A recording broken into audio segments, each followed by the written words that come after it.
बहुत ही ज्यादा बर्फीली हवाएं चल रही हैं। मेरे से तो एक कदम भी और नहीं चला जा रहा। शीतल, हम लोग वापस चलते हैं। ठंड तो मुझे भी लग रही है, लेकिन अगर हम वापस चले जाएंगे तो पानी कैसे पिएंगे? पानी लेने के लिए तो हमें इस बर्फीली पहाड़ी से नीचे उतरना होगा ना। बहुत ठंड है, अब ठंड बर्दाश्त नहीं हो रही। शीतल, मेरी आंखें बंद हो रही हैं। कहाँ हो तुम शीतल? हे भगवान, कनिका आंखें खोलो, अपनी आंखें खोलो कनिका। ये क्या हो गया तुम्हें? अब मैं क्या करूं? कितनी बर्फीली हवाएं चल रही हैं। कोई तो मेरी मदद करो। हे भगवान, हम लोग यहाँ पर क्यों आए? कनिका उठो, कनिका आंखें खोलो अपनी। शीतल कनिका को पकड़कर रोने लगती है। शीतल को काफी हिलाने पर भी कनिका नहीं उठती। आखिरकार ऐसी क्या मजबूरी थी इन लोगों की जो ये इस बड़ी सी ऊंचाई वाले बर्फीले पहाड़ पर आए थे और आकर इस तरह पछता रहे थे। आइए इसकी कहानी को जानने के लिए हम थोड़ा पीछे चलते हैं। मैं तो इस गर्मी से परेशान हो चुकी हूँ। नवंबर का महीना शुरू हो गया है, लेकिन जरा भी ठंड नहीं आई। इस बार सुनने में आया था कि हमारे गांव में तगड़ी ठंड पड़ने वाली है और साथ ही साथ बर्फ भी गिरेगी। मैं तो सोच कर बैठी थी कि इस बार हम सब बर्फ में खूब खेलेंगे, लेकिन देखो बर्फ तो कहाँ, यहाँ तो गर्मी रुकने का ही नाम नहीं ले रही है। काश हमारे पास इतने पैसे होते कि हम लोग साल में एक बार तो बर्फीली जगह पर जा पाते। न जाने हमारी किस्मत में बर्फीली जगह पर जाना लिखा है या नहीं। कनिका, शीतल, पूजा, पूनम, नीलम, आशा, शोभा, सुनीता, शिल्पा और आरती 10 की 10 बहुएं एक साथ एक छोटे से घर में रहती थी। इन सबके पति गांव में ही बनी एक फैक्ट्री में मजदूरी का काम किया करते थे। थोड़े बहुत पैसों में ही पूरा परिवार अपना गुजारा चला रहा था, लेकिन गर्मी की वजह से इन सब का हाल बेहाल था। सभी लोगों का बर्फीली जगह पर जाने का काफी समय से सपना था, लेकिन गरीबी के चलते उनका ये सपना बस सपना ही बनकर रह गया था। ऐसे ही समय गुजरता है और एक दिन, अरे कहाँ हो सब, जल्दी आओ, लो मिठाई और जल्दी से अपना मुंह मीठा करो। ये मिठाई किस खुशी में? फैक्ट्री में बोनस मिला है क्या? अरे बोनस से बढ़कर एक चीज मिली है। तुम सबका सपना था ना कि हम लोग किसी बर्फीली जगह पर जाएं। हमारे फैक्ट्री मालिक ने गुलमर्ग में एक नई फैक्ट्री शुरू करी है और हम सभी मजदूरों को वहाँ भेज दिया है। सुना है वहाँ पर बहुत बर्फबारी होती है, बड़ा ही सुंदर नजारा होता है वहाँ। अब हम सब वहीं पर रहेंगे। आप सच कह रहे हैं? इसका मतलब हम लोग बर्फीली जगह पर जाएंगे और वहाँ पर रहेंगे। हम तो बस ऐसी जगह पर घूमना चाहते थे, लेकिन भगवान ने तो हमें हमारी मांगने से ज्यादा ही दे दिया। अब जल्दी से सामान पैक करते हैं, मैं तो अपने आप को रोक नहीं पा रही हूँ। सभी बहुएं सारा जरूरी सामान पैक करती हैं और अगले दिन पूरा परिवार बस से गुलमर्ग पहुंच जाता है। चारों तरफ ऊंची ऊंची बर्फ से ढकी हुई चोटियां, ठंडी ठंडी बर्फीली हवाएं, इतना सुंदर नजारा देखकर सभी बहुएं काफी ज्यादा खुश थीं। वहीं अब उन सबके पति रहने के लिए आसपास की जगह पर किराए के मकान ढूंढते हैं, लेकिन बर्फीली जगह पर होने की वजह से सारे मकान के किराए काफी ज्यादा बढ़े हुए थे। अरे मैं तो परेशान हो चुका हूँ। कोई 10,000 किराया बता रहा है तो कोई 20,000। अरे ये बर्फीली जगह है, यहाँ तो हम लोग कहीं तंबू या तिरपाल लगाकर भी नहीं रह सकते। हम सबको बहुत ठंड लग रही है, हमें कहीं तो ले चलिए, वरना इस बर्फीली जगह में हम लोग बर्फ की तरह जम जाएंगे। शाम होने को आई थी, इसलिए अब वो एक ढाबे पर चले जाते हैं और सारी रात उसी ढाबे पर जैसे तैसे करके गुजार लेते हैं। अगले दिन फिर से वो सभी सस्ता किराए का मकान ढूंढते हैं, लेकिन कहीं पर भी उन सबको मकान नहीं मिलता। क्या करें, कुछ समझ नहीं आ रहा। हम सब लोग तो काम करके फैक्ट्री में सो जाएंगे, लेकिन इन सब का क्या होगा, कहाँ रखेंगे हम इन्हें। किराए पर सस्ता घर न मिल पाने की वजह से सभी लोग काफी ज्यादा परेशान होते हैं। वहीं बर्फीली पहाड़ पर सबकी हालत ठंड से खराब हो रही थी। तभी सभी बहू में से एक बहू कनिका ये नोटिस करती है कि उस बर्फीली जगह पर जितने भी घर बने हुए हैं वो सभी लकड़ी के घर हैं, जिसे देख कनिका को एक आइडिया आता है। हम लोगों को किराए पर मकान नहीं मिल रहा है, तो हम लोग अपने लिए मकान बना भी तो सकते हैं ना? क्या कहा तुमने? मकान बना सकते हैं?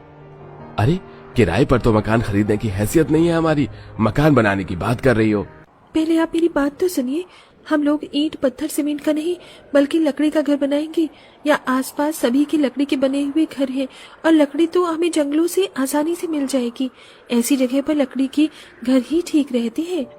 कनिका बिल्कुल ठीक कह रही है, हमें अब खुद ही अपना घर बनाना होगा, वरना हम सब तो इस बर्फ में जमकर मर जाएंगे। सभी लोग कनिका की बात से सहमत हैं, इसलिए उन सबके पति जंगल से बड़ी बड़ी लकड़ियां काट कर लाते हैं। वहीं उन सब की पत्नियां लकड़ी से एक घर बनाने लगती हैं। कुछ घंटे में उन सभी का लकड़ी का घर बनकर तैयार हो जाता है और अब वो सब उस लकड़ी के घर के अंदर जाते हैं और उस घर में रहने लगते हैं। लेकिन सभी बहुओं ने जो बर्फ में रहने के सुहाने सपने देखे थे, अब वो सभी धीरे धीरे मिट्टी में मिलने वाले थे। बर्फीली पहाड़ी जगह पर इन सभी का रहना काफी ज्यादा मुश्किल भरा होने वाला था। कितनी ठंड है। राशन और सब्जी लेने के लिए भी बर्फ की इतनी ऊंची चोटी से उतर कर जाना होगा। सुनीता जैसे ही सब्जी लेने के लिए बाहर बर्फ में निकलती है तो अचानक उसका पैर फिसलता है और बर्फ में गिर जाती है। मेरी कमर, मैं तो मर गई। इस बर्फीली पहाड़ी पर तो अब बाहर निकलना भी मुश्किल हो गया है। सुनीता अपनी कमर पकड़कर लंगड़ाते हुए अपने घर के अंदर जाती है। बर्फीली जगह पर रहने की वजह से ना ही तो इन लोगों को ठीक से खाना मिल पा रहा था और ना ही पीने के लिए पानी लेने के लिए शीतल और कनिका जैसे ही बर्फीली पहाड़ से नीचे उतर रहे होते हैं कि तभी अचानक कनिका की तबीयत खराब होती है और वो बेहोश होने लगती है। शीतल बड़ी मुश्किल से कनिका को संभालती है और उसे घर लेकर आती है। हम तो यहाँ आकर पछता रहे हैं, बहुत तकलीफ हो रही है हम सबको यहाँ, लेकिन हम लोग चाहकर भी यहाँ से नहीं निकल सकते। सही कह रही हो पूजा, हमारे पास इस बर्फीली पहाड़ी में रहने के अलावा कोई और चारा नहीं है। अब यही हमारा ससुराल है, हमें खुद ही कोशिश करनी होगी और यहाँ पर रहने की आदत डालनी होगी। सभी बहुएं हिम्मत हारने की बजाय एक दूसरे का हौसला बढ़ाती हैं। अरे शिल्पा, तुम ये लकड़ी के टुकड़ों को चाकू से खरोच क्यों रही हो? मैं इन लकड़ी के टुकड़ों को खरोच कर इन्हें हमारे जूते और चप्पलों के नीचे लगा दूंगी, जिससे जब हम बर्फ पर चलेंगे तो हम में से कोई भी नहीं फिसलेगा। शिल्पा उन लकड़ी के टुकड़ों को जूते के नीचे लगा देती है, जिसके बाद अब वो सब जैसे ही बर्फ पर चलते हैं तो किसी का भी पैर नहीं फिसलता। मैंने घर के बाहर की सारी बर्फ को इकट्ठा करके इन्हें चूल्हे पर पिघला दिया है और अब हमें पानी के लिए बार बार बर्फीली पहाड़ी के नीचे नहीं उतरना होगा। ये पानी पीने में भी काफी ताजा लग रहा है। चलो, कुछ तो परेशानी खत्म हुई हमारी। ऐसे ही समय गुजरता है और आज उन सबके पति खाने के लिए सेब लेकर आते हैं, जो काफी ज्यादा मीठे होते हैं। सेब काफी ज्यादा मीठे थे ना? हाँ? बर्फीली जगह पर सेब की बड़ी ही डिमांड होती है। चलो, अब इस कूड़े को मैं बाहर फेंक आता हूँ। अरे अरे रुको, आप लोगों ने तो कहा था कि बर्फीली जगह पर सेबों की बड़ी डिमांड होती है, तो क्यों ना अब हम सब खेती करें, इससे हम काफी पैसे कमा सकते हैं। कुछ दिनों में सेब की खेती से उन सभी को काफी लाल लाल और मीठे मीठे सेब मिलते हैं, जिसे बेचकर अब सभी बहुएं काफी अच्छे पैसे कमा रही थी। ऐसे ही समय गुजरता है और एक दिन, अरे आप इन भीड़ की बच्ची को लेकर क्यों आए हैं? भला इनकी क्या जरूरत हमें? इनकी उनसे तुम लोग पहनने के लिए गर्म स्वेटर बना सकती हो। हमारे पास तो स्वेटर हैं, लेकिन तुम सब तो सब ठंड में ठिठुरती रहती हो। क्या बात है, आपके दिमाग में भी जुगाड़ आ गया?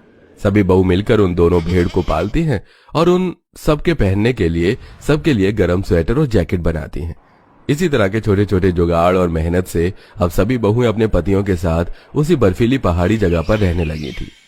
बता, इतने बर्फीले पहाड़ी इलाके में ये लोग कितने एंजॉय कर रहे हैं। हर साल शहर से इसी तरह लोग आते हैं, और नहीं तो क्या। वैसे इनकी मस्ती में पहाड़ी इलाकों की लोगों की बड़ी कमाई होती है। एक 14 रुपए की मैगी भी ये लोग इन्हें 100 रुपए में देते हैं और ये आराम से खा भी लेते हैं। पूजा, तुम तो बेस्ट हो। अरे घर के काम के बाद हम लोगों के पास इतना वक्त बचता है तो हम लोग भी तो मैगी मोमोज जैसी चीजें बनाकर बेच सकते हैं। पहाड़ी इलाका है और सभी को ऐसी चीजें बड़ी पसंद आती हैं। अरे हाँ, और इससे तो हम काफी पैसे भी कमा सकते हैं। जितने का सामान नहीं लेंगे उससे ज्यादा तो हम लोग पैसे ही कमा लेंगे। सभी बहुएं मिलकर अपने घर के बाहर एक टेबल लगाती हैं और उस पर मैगी मोमोज जैसी चीज बनाती हैं, और जो भी अब उस ऊंची बर्फीली पहाड़ी पर घूमने के लिए आता है तो वो उनसे जरूर मैगी मोमोज लेकर खाता है। ये लीजिए आपकी 2 प्लेट मैगी और 3 प्लेट पनीर मोमोज। जितना सोचा था उससे ज्यादा हम लोग पैसे कमा लेते हैं। मुझे तो लगा था कि बर्फीली पहाड़ी पर हम लोग ज्यादा दिन तक रह नहीं पाएंगे, लेकिन अब तो यहाँ से जाने का मन ही नहीं कर रहा है। पहले जो हमारे लिए परेशानी थी और वही हमारे लिए अब कमाई का जरिया बन गई है। समय गुजरता है और अब सभी बहू मिलकर काफी सारे पैसे जमा कर लेती हैं और अब उस छोटे से लकड़ी के घर को तोड़कर एक बड़ा सा घर बनाती हैं, जिसके अंदर 3 से 4 हीटर भी लगे हुए थे। और अब चाहे बाहर बर्फीली हवाएं चले या बर्फीली बारिश हो, इनका घर बिल्कुल गर्म रहता था। और इस तरह से 10 की 10 बहुएं अपनी बर्फीली पहाड़ी ससुराल में हंसी खुशी रहती हैं। आपकी बातों से तो लगता है कि अच्छे ही लोग हैं। सही कहा, वो वकील साहब भी यही बोल रहे थे, बड़े अच्छे लोग हैं। हमारी लाडली ज्योति वहाँ बहुत खुश रहेगी, बिल्कुल समुद्र की रानी बनाकर रखेंगे वो उसे। माँ बाबा लीजिए चाय। क्या बात है, आप दोनों मुझे ऐसे क्यों देख रहे हो? कुछ नहीं, बस तेरे बाबा तेरे लिए रिश्ता बता रहे थे। हाँ दीदी, बाबा के साथ ना मैं भी वकील साहब के घर ही था जब ये सब बात हुई थी। पता है, आपके लिए समुद्र में से रिश्ता आया है। सुना है आपके लिए रिश्ता भेजने वाले समुद्र के पास रहते हैं। अरे वाह, समुद्र के पास, ठंडी ठंडी हवा। ऐसे में सनसेट में तो हमेशा से ये नजारा देखना चाहती थी मैं। माँ बाबा, तो आपने उन्हें क्या जवाब दिया? क्या जवाब देते, हमें तो लड़का पसंद आ गया है। अब तो बस हम अपनी गुड़िया रानी को विदा करने की तैयारी करेंगे। किशोर की बात सुनकर ज्योति इमोशनल हो गई। ज्योति का परिवार गरीब था और जिस जगह से उसके लिए रिश्ता आया था वो लोग वहां से काफी दूर रहते थे। इसलिए ज्योति के परिवार वाले एक बार भी आंखों से जाकर अपनी बेटी का होने वाला ससुराल नहीं देख पाए। देखते ही देखते दिन गुजर गए और ज्योति की शादी का दिन आ गया, जहां घर से लाडली बेटी की विदाई हो रही थी। माँ बाबा, मैं आप लोगों को बहुत याद करूंगी। सदा खुश रहना दीदी, हम लोग भी आपके समुद्र के घर में जरूर आएंगे। आखिरी बार अपने परिवार से विदाई लेकर ज्योति अपने ससुराल आ गई। उसने अपने ससुराल के बहुत से ख्वाब आंखों में सजाए हुए थे। गाड़ी चलते चलते एक समुद्र के किनारे पर रुक गई, जहाँ एक बड़ा सा होटल बना हुआ था। अरे वाह, कितना अच्छा और बड़ा घर है। क्या ये आपका है? क्या कहा भाभी, ये घर नहीं होटल है। जानती है, यहाँ की एक दिन रहने की बुकिंग ही 16,000 रुपए है। हमारा घर ये नहीं है, हमारा घर तो आगे है। विनीता ऐसे बोल ही रही थी कि तभी पानी में एक छोटी सी किश्ती तैरते हुए आई। चलिए भाभी चलते हैं, इस किश्ती से ही हम अपने घर जा पाएंगे। ज्योति के कुछ समझ तो नहीं आ रहा था, लेकिन वो किश्ती में बैठ गई और कश्ती उन्हें आगे पानी में चलते हुए एक टापू पर लेकर पहुंची। वो टापू बहुत ज्यादा बड़ा तो नहीं था, लेकिन समुद्र में था। पूरा टापू एक घने जंगल जैसा था, जो सुंदर नहीं काफी डरावना लग रहा था। और वहां पर ज्योति का ससुराल था, जो बस एक घर के नाम पर लकड़ी की छोटी सी कमजोर सी कुटिया थी। ये मेरा ससुराल है? मैंने तो क्या क्या ख्वाब देखे थे, लेकिन ये तो बिल्कुल बंजर सी जगह है। समुद्र के बीचों बीच में तो आदिवासियों में भी आ गई हूँ मैं। कहाँ खो गई बहू, अंदर आ मेरी बच्ची। जी। ज्योति को वो जगह नाम को भी अच्छी नहीं लगी थी, लेकिन न चाहते हुए भी अब उसे वहां गुजारा करना पड़ता, क्योंकि वो उस घर की बहू बन चुकी थी। ज्योति ने खामोशी से अपने गृह प्रवेश की रस्म कर ली और फिर वो खामोशी से ही अपने कमरे में चली गई, जो काफी छोटा सा लकड़ियों का ही बना हुआ था। अभी वो बैठी हुई थी कि तभी उसके कमरे में उसकी नंद आई।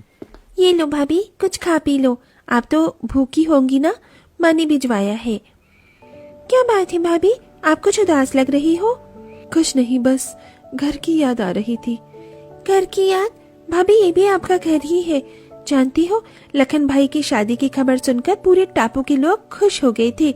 आप सिर्फ इस घर की नहीं, पूरे टापू की बहू और बेटी हो भाभी। सही कहा, इस उजाड़ जगह की, जहाँ मुझे अपनी बर्बादी के सिवा कुछ नजर नहीं आ रहा है। ज्योति ने इतनी कड़वी सी बात बोल दी, लेकिन सुनीता या विनीता ने उसे कोई कड़वा जवाब नहीं दिया, बल्कि वो उसे समझाते हुए बोली। भाभी, हम जानते हैं ये जगह आपको अपनी मायके के आगे उजाड़ लग रही होगी, लेकिन यकीन मानिए, घर, जगह, हर चीज में खूबसूरती प्यार और रिश्तों से बनती है। ये सब तो बस इंसान की जरूरत है। आप देखना, यहाँ रहकर आपको समझ आएगा कि प्यार से रिश्ते किस तरह बनते हैं और कैसे खंडरों में बहारें आती हैं। सुनीता ऐसे बोलकर आ गई। ज्योति का मूड खराब ही था। उसने अपने मुंह से तो कुछ नहीं निकाला, लेकिन उसने घर के हर काम को गुस्से से ही किया। शादी के अगले दिन उसकी पहली रसोई थी, जहां उसे बाहर आकर चूल्हे पर खाना बनाना पड़ा। चल पिचा, क्यों मेरा पागल बना दिया है? अरे बहुत ज्यादा गुस्सा ना कर, आजा मैं तुझे चूल्हा जलाना बताती हूँ। आप कौन है? मैं यही इस टापू पर रहने वाली हूँ, तुम पड़ोसन बुला सकती हो। देखो, ये टापू की लकड़ी है, ये ऐसे नहीं जलेगी, इसमें हल्की हल्की फूंक मारी जाती है और ये जल गई। जल गई। पता नहीं मुझे ही क्यों इस टापू पर फंसना था। बेटा, ये जगह कोई कैद नहीं है, लेकिन हाँ, जिंदगी का हर मोड़ कुछ ना कुछ तो सिखा कर ही जाता है। मैं चलती हूँ। ज्योति ऐसे ही उस टापू को कुछ भी बोल देती थी, लेकिन कभी भी कोई उसे पलटकर जवाब नहीं देता था। ऐसे ही चलते चलते लगभग 1 महीना होने को आया था। ज्योति को वहां हर काम करने में दिक्कत होती थी। जैसे वो बर्तन धोती तो उसके बर्तन पानी में बह जाते, कपड़े धोती तो मछलियों का डर लगा रहता, और साथ ही जब वो कपड़े सुखाती तो टापू के बंदर उसे परेशान करते थे। छोड़ दे बंदर, मेरी नई साड़ी है। अरे अरे बहू, ले जाने दे इस बदमाश को। यहाँ के बंदरों से पंगा मत लेना बहू, बहुत खराब है। तू अंदर आ। हाँ, ऐसी ही जगह ससुराल मिलने को था मुझे, जहाँ इंसान और जानवर में फर्क ही नहीं है। कर ले, तू गुस्सा कर ले, वैसे भी तेरा गुस्सा जायज है, लेकिन बहू हम सभी तुझसे बहुत प्यार करते हैं। ऐसे यहाँ के जंगली जानवरों से पंखे मत लिया कर, मुझे डर लगता है। एक साड़ी के लिए तू बंदर से लड़ रही थी, अगर वो तुझे कुछ कर देता तो मैं खुद को कभी माफ ही नहीं कर पाती। ज्योति के इतना कड़वा बोलने पर भी उसकी सास को उसी की चिंता थी। ये बात ज्योति को आज महसूस हुई। अब उसे महसूस हो रहा था कि वो गलत कर रही थी, और आगे से उसने फिर कभी ऐसे न करने की कसम खाई। उसने सभी से माफी मांगने का भी एक प्लान बनाया। आज शाम तो मैं सभी की पसंद का खाना बनाऊंगी और सभी से माफी भी मांगूंगी। ज्योति ने जैसा बोला था वैसा ही किया। उसने सभी को उनकी पसंद का खाना बना कर दिया। भाई क्या बात है, आज तो खाना कुछ अलग अलग सा लग रहा है। जी पापा, आज मैंने सभी की मनपसंद चीजें बनाई है। वो मुझे आप सबसे कुछ कहना था। माँ, बाबा और बाकी सब, माना कि मैंने पहले रूखा बर्ताव किया, लेकिन अब मैं समझ गई हूँ जगह वो अच्छी नहीं होती जहाँ घर अच्छा हो। जगह वो अच्छी होती है जहाँ लोग अच्छे हों, जहाँ दिल लग जाए। उस जगह का नाम घर है, फिर चाहे वो आसमान की चादर और जमीन का बिस्तर ही क्यों ना हो। क्या बात है बहू रानी, लगता है दिल लगना शुरू हो गया है। चलो अच्छी बात है। मैं जानती थी कि मेरी बहू एक दिन हमारे प्यार को भी समझ ही जाएगी। बहू अब तू ज्यादा मत सोच, आजा सभी के साथ बैठकर खाना खा ले। शांति ने ज्योति को अपने पास बिठाया और उसे खाना खिलाया। आज के दिन सभी बहुत ज्यादा खुश थे। ज्योति खाना खाकर अपने घर वालों से बोली, माँ, बाबा, मैंने इस जगह को तो अपना लिया है, लेकिन मैं इस घर में अपने हिसाब से थोड़े बदलाव करना चाहती हूँ। बहुत वक्त हो गया इस खंडर सी कुटिया में रहते हुए। अगर आपकी इजाजत हो तो इस टाबू को ही घास और लकड़ी की मदद से क्या हम इसी घर को सजाएं? सुनने में तो अच्छा लग रहा है, लेकिन हम इस घर को सजाएंगे किस तरह? वो तुम मुझ पर छोड़ दो। लखन जी और राहुल जी, आप दोनों को यहाँ से लकड़ी लेकर थोड़ा सा फर्नीचर बनाना होगा। ज्योति ने सभी को उनका काम समझा दिया। सभी उसकी बात सुनकर उत्सुक हो उठे और अगले ही दिन से उन्होंने काम शुरू कर दिया। ज्योति ने सभी को गाइड किया और उन्होंने लकड़ी से अपनी कुटिया को और मजबूत किया, जिस पर ज्योति ने घास लगाई। लखन और राहुल ने भी लकड़ी से फर्नीचर बनाया, जिसको ज्योति ने घास से ही सजाया, और लगभग 4 दिनों के अंदर उनका घास का घर, घास का फर्नीचर और छोटा सा घर के बाहर घास का यॉट तैयार हो गया, जो बहुत ज्यादा सुंदर लग रहा था। अरे वाह, अति उत्तम। बहू दोनों तो इस बंजर टापू को जिंदगी देती है। शुक्रिया। अगर तू बुरा न माने तो क्या हम भी अपने घरों को ऐसे ही सजा लें? अरे ये भी कोई पूछने की बात है। आप भी अपने घरों को सजाइए, फिर सिर्फ हमारा ही नहीं, ये टापू भी रंगीन हो जाएगा। शांति की बात सुनकर वो औरत भी खुश हो गई और टापू पर जितने भी घर थे उन सभी को उनमें रहने वालों ने ऐसे ही घास से सजा दिया। वो टापू देखने से इतने ज्यादा सुंदर लग रहा था जैसे कि वो किसी परी की दुनिया हो, और टापू में बदलाव आते ही वो मशहूर भी हो गया। अब लोग जहाजों से उसे देखने के लिए आते थे, और साथ ही उससे भी ये फायदा हुआ कि जो भी लोग टापू पर रहते थे उन्हें रोजगार मिल गया। और एक रोज ज्योति के घर वाले उससे मिलने आए। आइए आइए समधन जी। हाय हाय, नजर न लगे मेरी बच्ची के घर को। ये तो उससे भी अच्छी जगह है जो हमने सोची थी। ज्योति बेटा, तेरा ससुराल तो समुद्र में घास का ससुराल है। शुक्रिया माँ। सारी रौनक आपकी फुलवारी से ही हुई है समधन जी। अपनी सास की बात सुनकर ज्योति मुस्कुराने लगी। कल तक जो टापू बंजर था, अब वहां हर वक्त रौनक रहती थी। वहां के लोग अच्छे खाते पीते और पहनते थे, और सब कुछ अब ठीक हो चुका था।